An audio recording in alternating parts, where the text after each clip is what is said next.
Bonjour Giovanni. Point météo à Boston, c'est très important après les chaleurs épouvantables pour les joueurs face au Paraguay. Qu'en sera-t-il demain? Quel temps avez-vous aujourd'hui?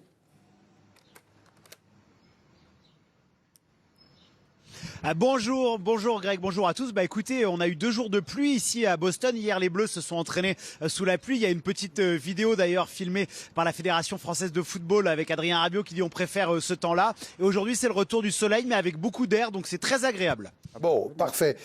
Giovanni, on verra la conférence de presse de Didier Deschamps il y a quelques minutes. On a quelques, j'allais dire, mini-polémiques, quelques questionnements, quelques débats qui intéressent notamment les réseaux sociaux et puis nous aussi quand même, parce qu'il y a pas mal de trucs à voir avec vous concernant cette équipe de France.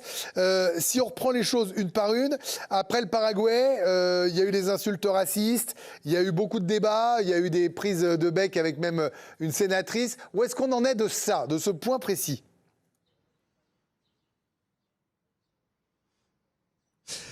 Écoutez, c'est vrai que la semaine pour le coup de l'équipe de France, elle n'a pas été de tout repos. Vous avez commencé à l'amorcer, Greg. Il y a eu pas mal de questions en conférence de presse, que ce soit pour Guy Stéphane, Didier Deschamps et les joueurs de l'équipe de France autour de l'état de Kylian Mbappé, parce qu'il a été sévèrement attaqué quand même par cette sénatrice avec ses propos racistes inadmissibles. Donc forcément, ça a dû un petit peu perturber le capitaine de l'équipe de France. Voilà, ça a fait parler. Les joueurs ont fait corps autour de leur capitaine, un petit peu à l'image, Greg, de ce qui s'était passé malheureusement pour le sélectionneur Didier Deschamps, qui a été endeuillé avec la perte de sa maman en début de compétition. Donc voilà, c'est des incidents de vie qui soudent encore un peu plus le groupe France. On a d'autres thèmes à voir avec vous dans un instant, mais Camille, on parle de l'arbitrage.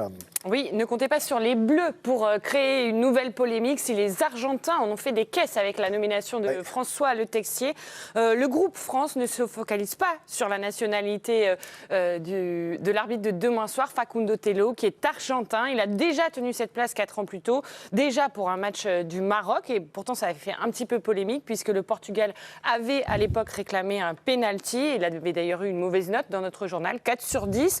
Mais Didier Deschamps, lui, ne veut même pas en parler. J'espère que M. Théo et ses assistants qu'on aura demain soient aussi bons que M. Le Texier et ses assistants qui ont arbitré un autre match.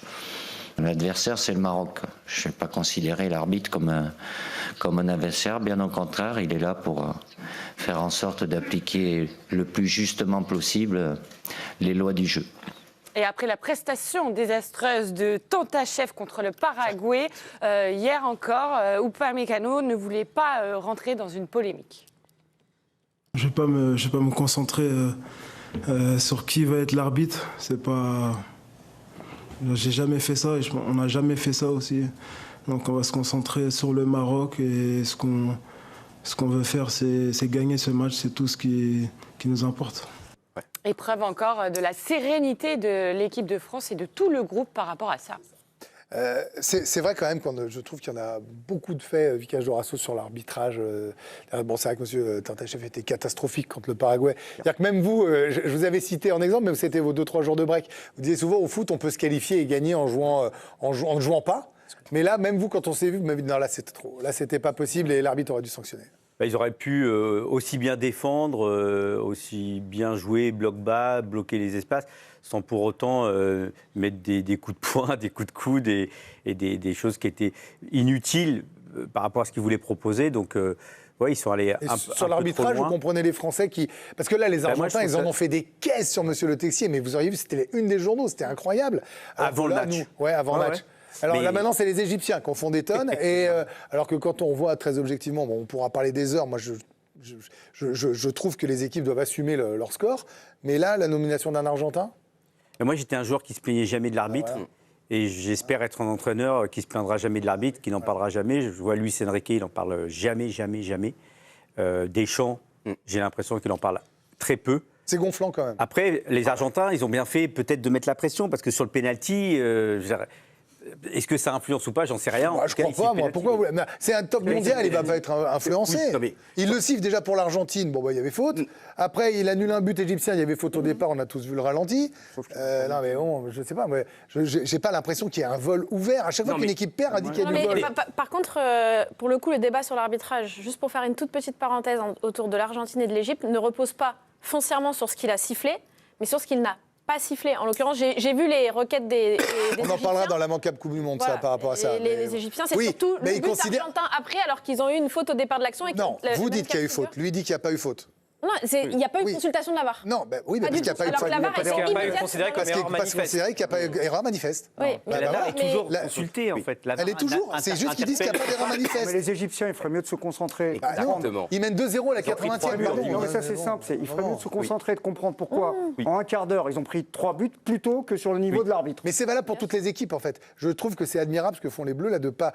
C'est pas du chauvinisme exacerbé de dire on s'en fout, on joue, et puis l'arbitre, c'est autre chose. Oui, parce qu'on a gagné aussi, Greg. Non, là, pour celui qui vient. Oui, mais pour le Paraguay, on a gagné. Si on avait perdu, est-ce que. Ah, bah oui, on l'aurait fait, nous. Non, mais c'est le problème de toutes les équipes. C'est les équipes qui perdent qui se viennent de l'arbitre. Non, mais alors, par exemple, l'Argentine, avant match, c'est gonflant. Bah, c'était insupportable parce que on a déjà vu ça cette saison avec le Real Madrid qui avait été absolument insupportable à faire des fatwas sur des arbitres. Et surtout, c'est que même, t'imagines, à Le Texier, il était mort dans le jeu. C'est-à-dire que Le Texier, s'il avait, imaginons, l'Égypte avait gagné. Alors ça aurait été, les Argentins auraient dit c'est la faute de Texier. Et là maintenant, limite, on lui reproche certains d'avoir été trop pro-argentin. C'est-à-dire que surtout, c'est que moi, j'ai jamais été complotiste une seule seconde dans ma vie sur rien. Une Coupe du Monde, c'est déjà tellement compliqué. Donc ils ont raison, l'équipe de France. Si tu commences à dire, attends, on va avoir un arbitre argentin, c'est tellement surpris quand ils ont nommé un arbitre argentin, un arbitre français pour le match de l'Argentine, et qu'on s'est dit, mais parce que c'est de l'appareil. côté... En vrai, on y a tous pensé. Oui, mais c'est bien que finalement, ils ne regardent pas la nationalité. Exact. Bah voilà. Ça voudrait dire qu'on politise la chose. Exactement. Exact. Mais ça voudrait dire qu'ils se disent, s'ils se rencontrent en finale dans 3 tours, il faudra faire ça. Je suis d'accord. On n'en finit jamais. Moi, ce qui fout le souk, si vous voulez mon avis dans cette histoire, et ce qui fait que les gens s'engouffrent encore plus facilement, et c'est pour ça que moi je suis très en colère par rapport à ça, c'est ce qu'a fait Infantino avec l'histoire de Balogun. Ah non, mais ça, bien sûr, c'est le scandale la boîte de ultime, Pandore. C'est ça, mais pour ceux qui sont plus ou moins dans leur esprit victime d'une demi-faute d'arbitrage, bien sûr. Forcément, ils vont se planquer très facilement derrière ça, parce que les gens qui sont censés faire garantir les principes d'éthique, ils ont failli. Donc ces gens-là, ils s'engouffrent. Nabil a raison sur deux choses. Il y a évidemment l'affaire Balogun, mais il y a aussi les propos qu'a tenu Infantino au sujet de l'arbitre et Donald Trump au sujet de l'arbitre. Donald Trump a dit vraiment en mondiovision, j'ai des doutes sur cet arbitre, j'ai des doutes après la faute, et cet arbitre, je vais vous donner, il dit, j'ai les preuves, ça nous rappelle, ça fait quoi? Mais ils le font tous. J'ai les preuves, je vous donnerai son CV et son historique sur son passé, il est très douteux et il n'est pas clean. Oui, mais ce que je veux dire, c'est que ça jette le discrédit sur une profession, et ça c'est terrible, parce que quel exemple, la Coupe du Monde, tous les enfants la regardent, quel exemple ça donne sur la manière dont une fois qu'on a dénoncé ça, je suis d'accord, mais en vrai, il fait tellement d'autres choses à des niveaux beaucoup plus importants que la Coupe du Monde. Oui, mais nous, on est là pour regardez si on pense, si on est sur Trump, regardez ce qu'il avait dit sur l'OTAN avant la réunion, juste ça, sans même parler de la guerre avant. Dire les outrances des uns et des autres. Moi, ce qui m'embête, c'est que Infantino ait cédé aux politiques. Vous voyez, ça m'embête beaucoup plus. L'avis d'un président, en vrai, je m'en fous. Sur les arbitres, de jeter le discrédit comme ça sur les arbitres et de mettre un voile de suspicion, parce que nous, on est là pour parler du ballon rond. Pour nous, c'est très grave, parce que ça alimente. Mais regardez, vous m'avez quand même dit en plateau il y a 2 secondes, oui, mais alors les Égyptiens, ils disent qu'il n'y a pas appelé la VAR. Alors qu'en fait, c'est quand il y a erreur manifeste. Oui, mais c'est quand il y a erreur manifeste. Il faut qu'on relaie la vraie info. Les Égyptiens, tu les chopes en off, les joueurs. Tu les chopes en off dans 1 mois ou 2. Moi, ça m'est déjà arrivé avec des joueurs Algérie-Cameroun, là, vous avez déconné et tout.